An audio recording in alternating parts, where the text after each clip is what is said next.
बोलो वृंदावन बिहारी लाल की।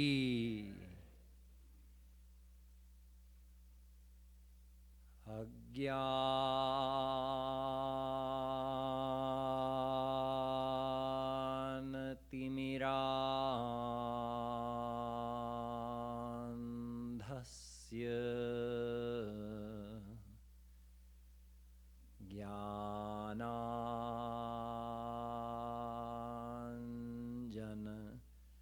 शलाकया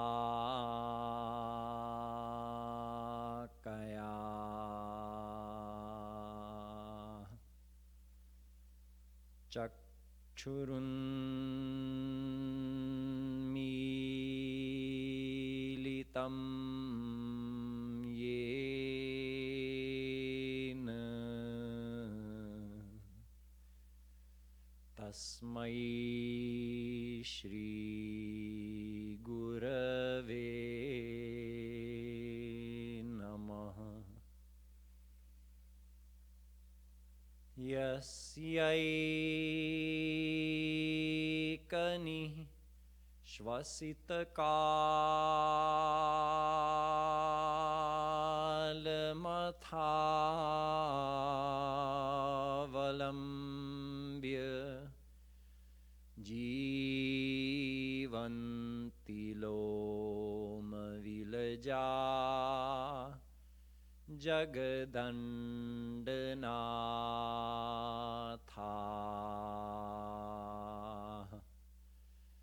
विष्णुर्महान् स इह यस्य कलाविशेषो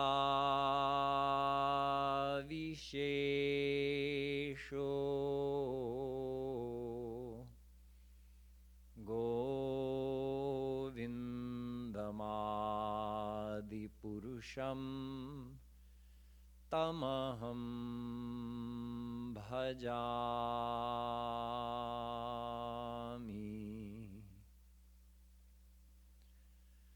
अहो चित्रमहो चित्रम् वन्दे तत्प्रेमबन्धनम् यद्बद्धं मुक्तिदं मुक्तम्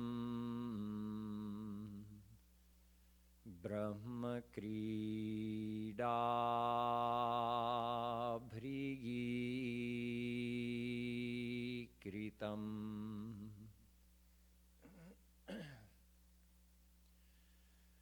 यो ब्रह्माणं विदधाति पूर्वं यो वै वेदांश्च प्रहिणोति तस्मै तग्मंह देवमात्मबुद्धिप्रकाशम् मुमुक्षुर्वै शरणमहं प्रपद्ये। The divine souls. We'll have a few minutes of Nam Sankirtan, and after that, I'll continue with the topic of the science of desires from the last 2 weeks. Please join me in singing the divine names of Radha Krishna.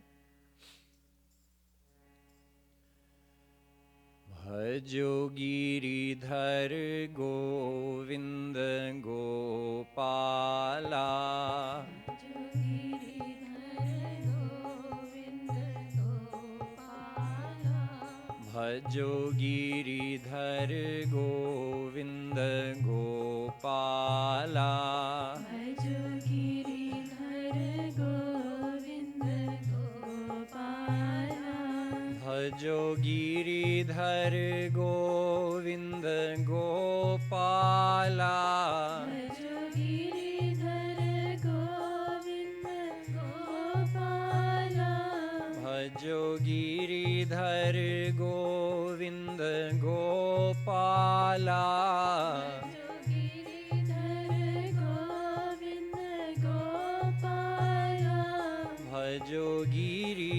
Giridhar Govind Gopala भजो गिरिधर गोविंद गोपाला भजो गिरिधर गोविंद गोपाला भजो गिरिधर गोविंद गोपाला भजो गिरिधर गोविंद गोपाला भजो गिरिधर गोविंद गोपाला भजो गिरिधर गोविंद गोपाला भजो गिरिधर गोविंद गोपाला भजो गिरिधर गोविंद गोपाला भजो गिरिधर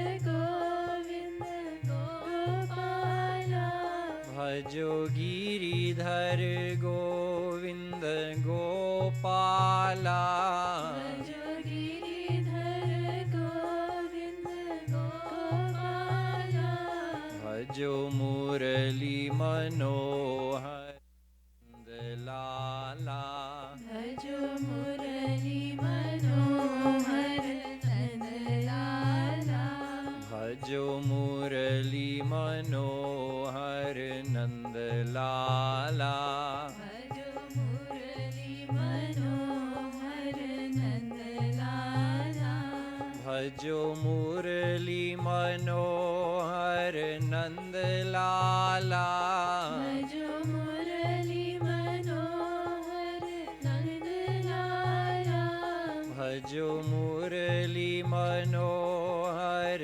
नंदलाला भजो मुरली मनोहर नंदलाला भजो मुरली मनोहर नंदलाला भजो मुरली मनोहर नंदलाला भजो मुरली मनोहर नंदलाला भजो मुरली मनोहर नंदलाला भजो मुरली मनोहर नंदलाला भजो मुरली मनोहर नंदलाला भजो मुरली मनोहर नंदलाला भजो मुरली मनोहर नंदलाला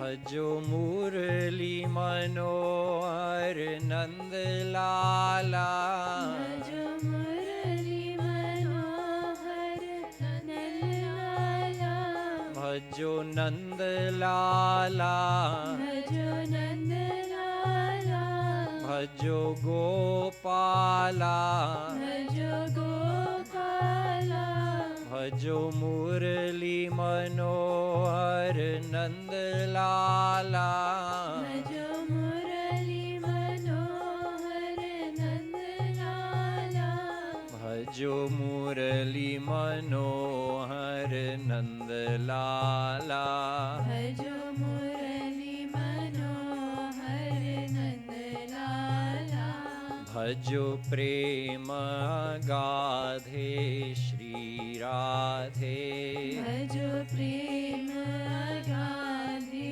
श्री राधे भजो प्रेम गाधे श्री राधे भजो प्रेम गाधे श्री राधे भजो प्रेम गाधे श्री राधे भजो प्रेम गाधे श्री राधे भजो श्री राधे भजो श्री राधे भजो श्री राधे भजो श्री राधे भजो प्रेम गाधे श्री राधे भजो प्रेम गाधे श्री राधे जेहि Jehi Rasik Shiromani Aradhe.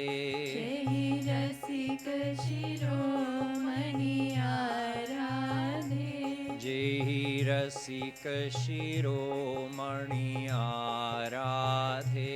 Jehi Rasik Shiromani Aradhe.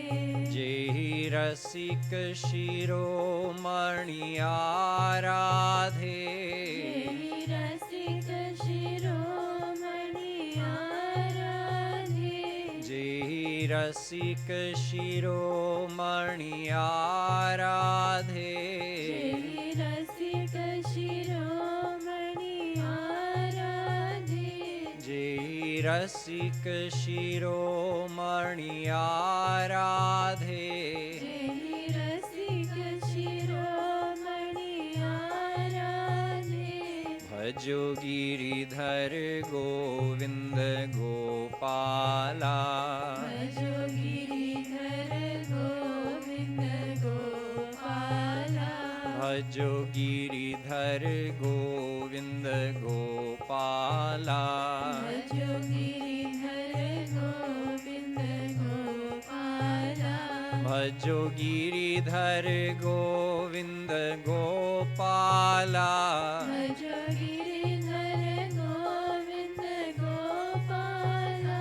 Bhajo Giridhar Govind Gopala. Bhajo Giridhar Govind Gopala. Bhajo Gopala. Bhajo Gopala. Bhajo Nandlala. Bhajo Nandlala. Bhajo Gopala Gopala. Bhajo Gopala. Bhajo Gopala Gopala. Bhajo Gopala. Bhajo Gopala Gopala. Bhajo Gopala. Bhajo Gopala Gopala. Bhajo Gopala. Bhajo Gopala. Bhajo Gopala. Bhajo Gopala. Bhajo Gopala. Bhajo Nandlala. Bhajo Nandlala. Bhajo Nandlala. Bhajo Nandlala. Bhajo Gopala Gopala. Bhajo Gopala. Bhajo Gopala Gopala. Bhajo Gopala.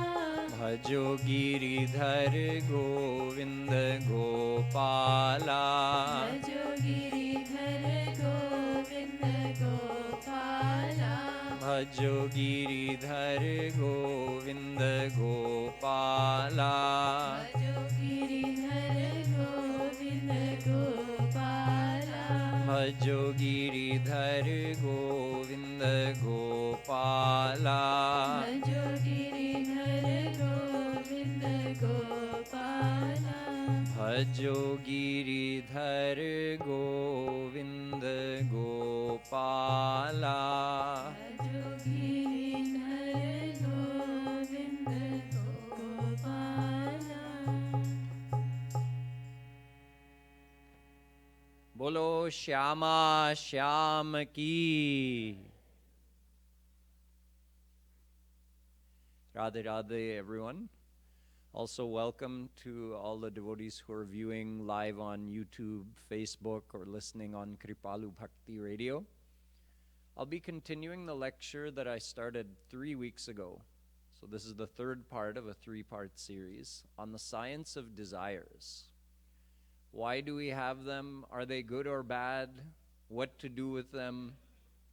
So let me review what I've covered in the last couple of weeks. Everybody who has a bit of background in Hindu philosophy has some kind of vague idea that desires are something we would want to get rid of or leave.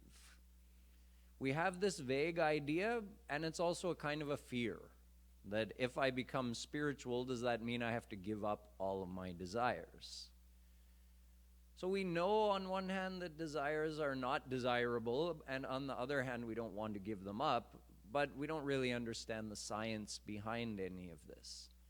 So I started by explaining to you that desires actually do cause suffering to us. I explained the cycle of desires, how the moment a desire enters our mind, we're bound to suffer either from greed or anger. So I explained that when a desire is fulfilled, that desire doesn't become completely satisfied. A person never feels that now I never have to fulfill that desire ever again.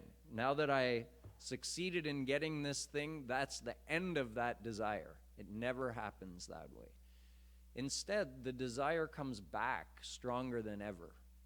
So on one hand, when a desire enters our mind, then we have to strive to fulfill that desire. And if we succeed, we haven't really succeeded because the same desire comes back again, stronger than ever. And again comes and pinches my mind. Hey, get this thing. That creates a tension and a stress in our mind. So having a desire doesn't feel good. It feels like I'm missing something and I have to get it and I can't rest until I do. So on the one hand, even if we go on fulfilling our desires one after another, they won't end. They'll only keep tormenting us. And on the other hand, if one fails to fulfill a desire, we all know the outcome of that: disappointment, frustration, and anger, followed by further desire. It's not like, okay, I was disappointed, I give up. I'm just going to stop having desires. No, the desires keep coming, even if every desire you have is always unfulfilled. You still keep having more and more desires. So either way, once you have a desire enter your mind, you're going to be trapped in the cycle of greed and or anger, all of which causes stress and suffering. So, we should get rid of our desires, right? This is what one would likely conclude hearing this. And yet it seems like there's no way out. Because what will one do? If you fulfill the desire comes back. If you don't fulfill the desire still remains. So we examine the root of desire. What causes a desire to enter our mind in the first place? And we learn that attachment leads to desire. If we aren't attached to something, its desire won't just pop up in our mind out of nowhere. Those desires pop up in our mind for those things that we're already attached to. And I gave several examples, such as, does a desire to see your neighbor's son or daughter keep entering your mind? No. The desire to see your son or daughter keeps entering your mind. Why? Because you're not attached to your neighbor's son or daughter, you're attached to your own son or daughter. So we don't desire the things that we're not attached to. But as soon as we get attached to something, the desire for that thing will continuously and repeatedly keep entering our mind. So attachment is actually the culprit, not desire. Desire just comes because of attachment. So then we went one step further. If attachment is the culprit, then what is the cause of attachment? And we learned that the cause of attachment is repeatedly thinking about a person or thing as a source of happiness. We aren't born with an attachment to a certain person, but we can develop that attachment. If we look at a person and we say in our mind, this person can make me happy. If this person loves me, then I'll be happy. So we identify them as a source of happiness or a potential source of happiness.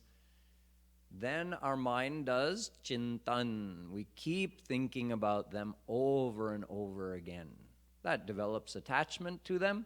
That attachment feels in our heart like love.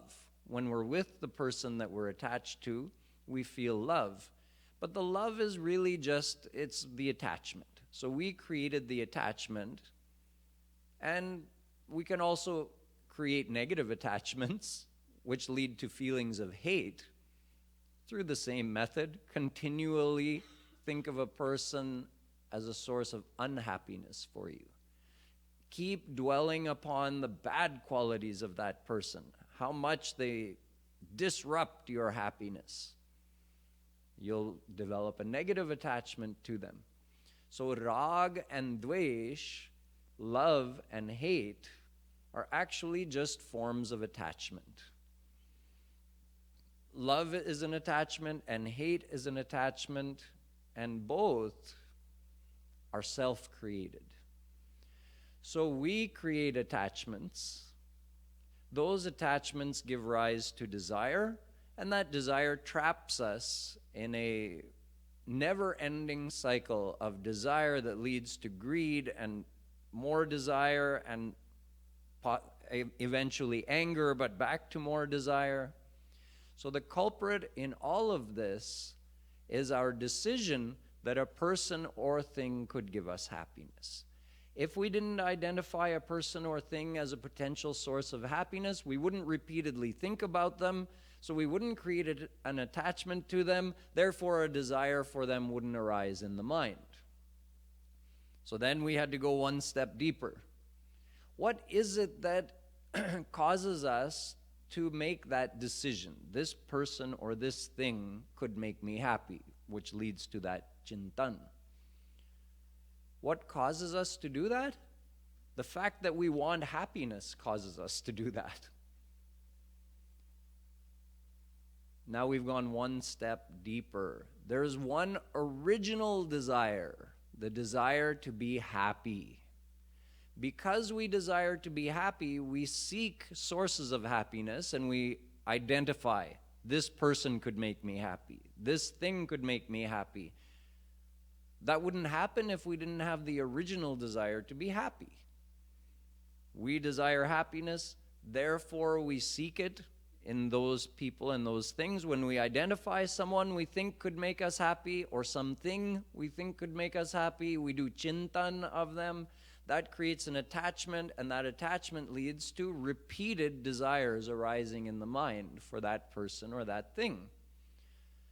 So now we've arrived at the real culprit, our desire to be happy. If we could eliminate our desire to be happy, we would never create attachments and we'd never have any other desires. All the other desires are just fulfilling desires. Why do we want money? To be happy. Why do we want love? To be happy. Why do we want power? To be happy. Why do we want fame? To be happy. So this multitude of other desires, they're just self-created desires because we want to fulfill our original desire to be happy. So now we know the real problem. We desire happiness. So we should eliminate our desire for happiness, and then we'd never have any desires of any kind. But I explained to you that this is impossible. Nobody in the history of our existence has ever been able to eliminate their desire for happiness. And this is because we are ansh of God, who himself is perfect happiness. Our very identity is that we're a part of God. And every part desires their whole. Every ansh desires their anshi. It's a law of nature. Just like a flame burns up because it's ansh of the sun. Water that rains down on land can't rest until it joins the sea, because that drop of water is an ansh, and the sea, the ocean, is the anshi. Every ansh is drawn to their anshi. Therefore, we are automatically drawn to God. He's our anshi, we're his ansh. So we're drawn to him, and by virtue of the fact that he is happiness, we automatically desire happiness. So if we could change the fact that we are ansh of God and he's happiness, then we could stop desiring happiness. But that's impossible. It's who we are.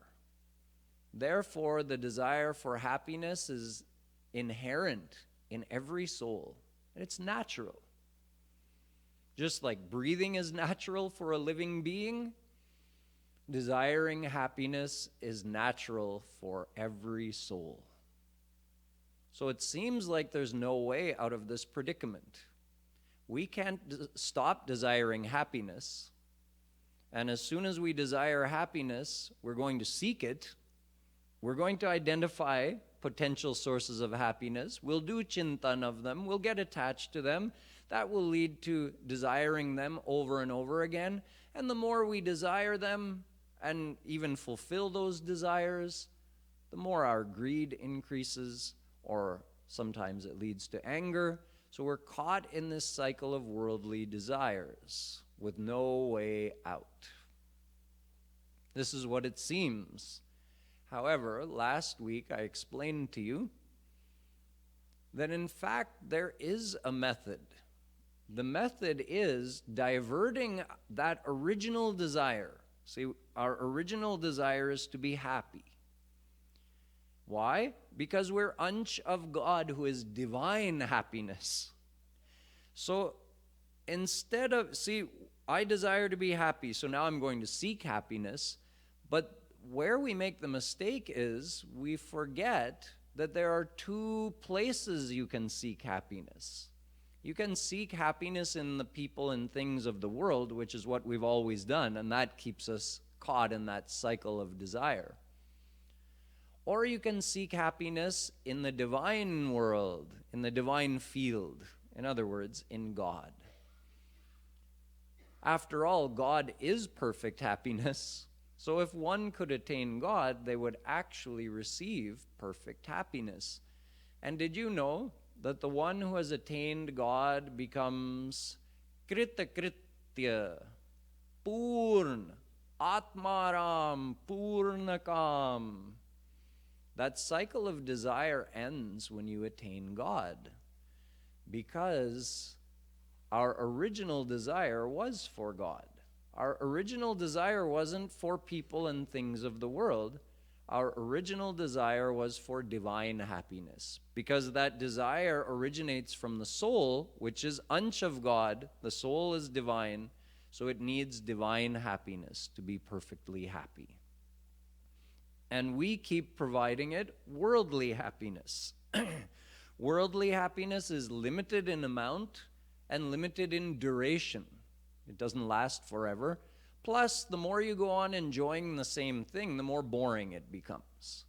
So there are three problems with worldly happiness that always leave our soul dissatisfied. Well, there's one more problem. None of that happiness even reaches the soul, because the soul is divine. Material happiness is enjoyed on the level of the senses and superficial mind.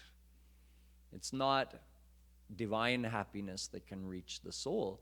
But God's happiness is unlimited in amount, it's everlasting, and it never becomes boring. Instead, it's ever new and ever increasing, instead of decreasing like worldly happiness. And being divine, it directly relates to our soul. So when a person attains God, that cycle of desire has been completed. There's nothing more to go after, because now the soul feels whole and complete. There's nothing missing. That's the thing I was after.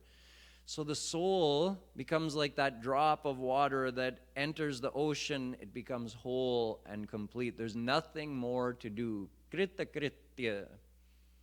Tasya karyam na vidyate, Gita says. There's no more work for that soul to do. That soul has attained perfection. So this is how far we got last week. I explained to you that we don't have to give up desires. In fact, giving up desires is against the nature of the mind, for reasons already explained. We are ansh of God, who is perfect happiness. Therefore, it's our nature to desire happiness. So as long as, until we find perfect happiness, we're going to go on forming desires to fulfill that happiness. However, instead of trying to eliminate our desires, what we have to do is divert them towards God. Our 5 kinds of desires: desires to see, taste, touch, smell, hear. These 5 kinds of desires,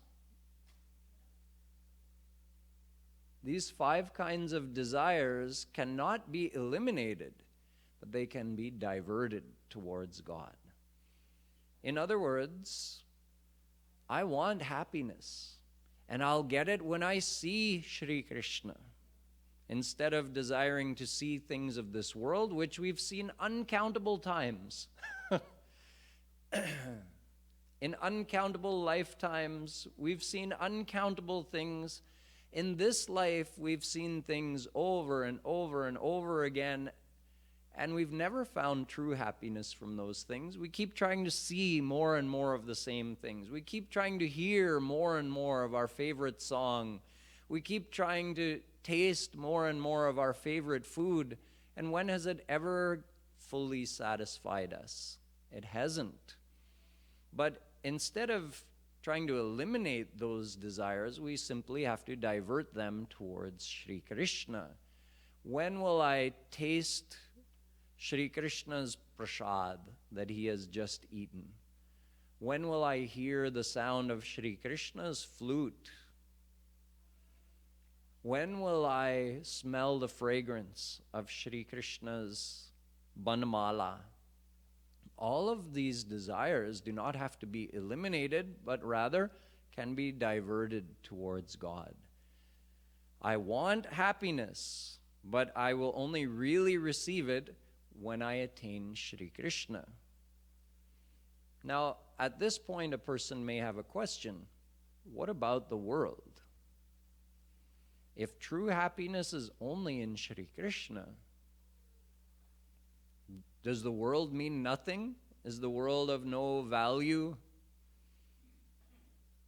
Do I not need to live in the world? No, the world does have value, and we do need to live in the world, but with the understanding that there is no perfect happiness in this world. I don't think it would take much convincing for you to understand that fact, that there's no perfect happiness in the world. You haven't found it in however many years you've been seeking in this life, and you don't know anyone else who has found it either. You assume when you see your neighbor with a better car than you have. You drive a Ford SUV, and your neighbor drives a Range Rover, and you think, oh, if I had a Range Rover, then I'd be happy. But really, is your neighbor perfectly happy with his Range Rover? No. Your neighbor thinks about some other person that they know who has a private jet or a private helicopter and thinks he'll be happy when he gets that private jet.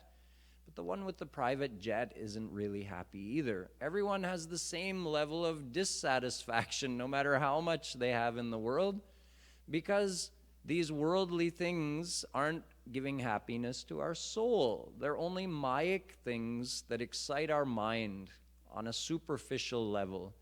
They don't reach the level of our soul. So what is the value of the world?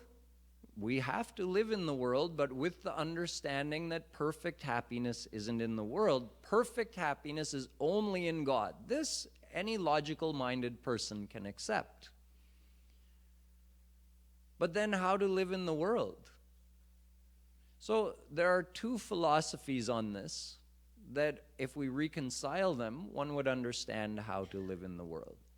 There's one, Adhyatmavad.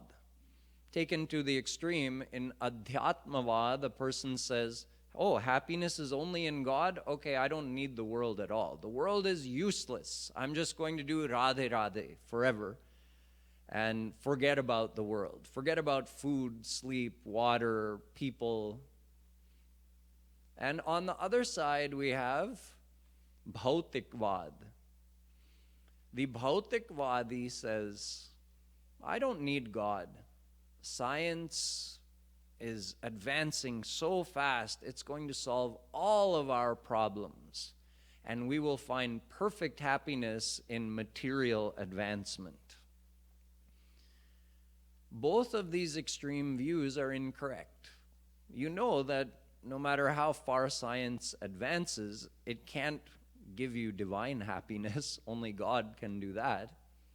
And we also know that simply sitting and remembering God won't last for long. If somebody thinks they're going to forget all about the world and only remember God, that will last until their tummy starts rumbling. They might skip 1 meal or 2 meals, but how long will that go on? Eventually they have to eat something, so they do need the world. They have to breathe. See, that's a worldly thing. They have to drink water. They're going to have to sleep. These are all worldly things that they need. In fact, Sharir madhyam khalu dharma sadhanam. This body is the means of attaining God. Tan binu bhajan ved nahi barna. Without this human body, one cannot do devotion to God, so one cannot attain God and get perfect happiness. So it means that this body is very valuable, and since the body depends upon the world for its maintenance, so we do need the world. So it works like this. God is needed by the soul, and the world is needed by our body. As long as we keep those two things straight, we can do both.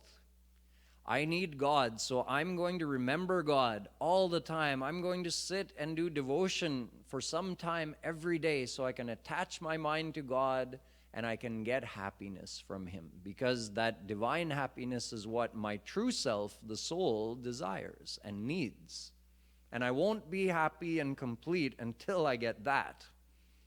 However, I'm inhabiting a Mayic body. And having this Mayic body gives me the ability to do devotion to God and attain divine happiness. So it is the means of attaining divine happiness. Therefore, I have to take care of it.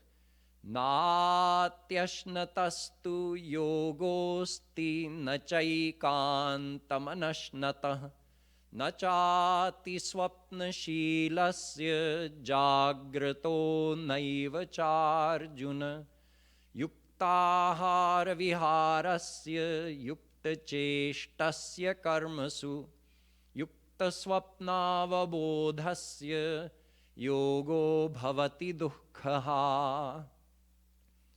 Gita. Shri Krishna tells Arjuna, this spiritual path, in other words, the path to attach your mind to God and get divine happiness, is not effective for one who sleeps too much or sleeps too little, nor is it effective for one who eats too much or eats too little. It is only effective for the one who disciplines and moderates their eating, sleeping, and behavior habits. That person who lives a balanced, healthy life in the world will be successful in their spiritual quest. So you see, we can't ignore the world, but if we ignore our desire for God, then we're denying our soul the one and only thing it truly wants. So we need both. The body needs the world, and our true self, the soul, needs God. But we must remember that the world is for maintaining our body, so we should make use of it intelligently. We should not indulge in it in the hope of finding happiness from anything. यह संसार हमारे उपयोग के लिए है, हमारे उपभोग के लिए नहीं. This was a common statement by Guruji, Jagadguru Shri Kripalu Maharaj. He had a knack for boiling down these complex philosophies to simple statements.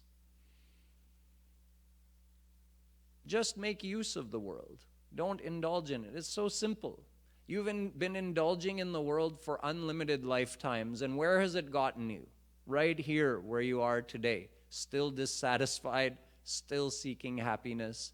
So stop seeking happiness in the world. Start believing that there's happiness in Shri Krishna, but make use of the world. Don't think, okay, I have to go to an ashram, I have to go to the jungle or a mountain cave. No, keep making use of the world. It's fine. Just remember, just adjust your goal. Your goal in making use of the world is not to extract perfect happiness from this thing or this person. Your goal in making use of the world is to lead a healthy, balanced life in the world so that your mind is free to do devotion to God so you can attain the true goal of your life. Therefore, all of this is really quite simple. Logically speaking, it's quite simple to understand. Nonetheless, it still takes time to divert the activities of the mind towards God. Because up until now, our mind has firmly believed that it will get happiness from this world. It has faith in that. To change that faith from the world towards God takes time. That's where this knowledge comes in.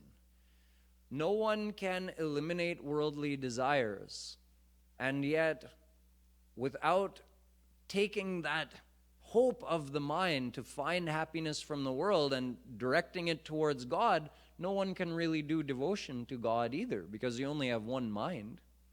If your mind is already attached in the world, with what mind will you do devotion to God? So we're caught. The mind is already attached in the world, and it can't be detached without doing devotion to God. Yet devotion to God can't start without detaching the mind. So what do? Shri Kripalu Maharaj says, first you need the tattva gyan. You need the correct knowledge. And by dwelling upon this knowledge, I am not the body, I am the soul, therefore I need divine happiness, and that divine happiness is true happiness. I can get that if I attach my mind to Shri Krishna. Just keep dwelling upon these simple spiritual facts. Gradually your mind will start seeking happiness from God instead of from the world. And yet that doesn't need to change your physical life. You still have your family, your job, your body, and you maintain all of these things. You maintain harmony in all of these aspects of your life, your family life, your work life. You do your best in all of these aspects of your life, but with one very important change. You're no longer expecting to get perfect happiness from your work or even from your family, because you know that these are all temporary situations. You're seeking perfect happiness from God. And then you do what you have to in the world. This is called karma yoga. This means we're incorporating spiritual living. We're incorporating devotional philosophy into our everyday life, so we're able to remember God as the goal of our life, even while living a good, healthy life in the world. There's a lot more to say on these topics and a lot more to understand about it to help you incorporate this spiritual philosophy into your life. So I would highly recommend that you make use of the resources available to you. We have a gift shop over here that has many books, both in Hindi and English, by Jagadguru Shri Kripalu Maharaj. These books are there to help us understand this philosophy more deeply. And we also have a wealth of resources online. So on our YouTube channels, you can see thousands of hours of lectures by Jagadguru Shri Kripalu Maharaj. Many of those are even subtitled in English, although the lectures themselves are in Hindi. And there are many, many lectures of mine available on YouTube as well. So if you're interested in understanding more, you do have these options at your disposal. And of course, you have Radha, Madhav, Dham here, where you can come every Sunday or even every day of the week. If you want to come in the evenings to take part in our daily satsang, you can deepen your devotion and increase your understanding.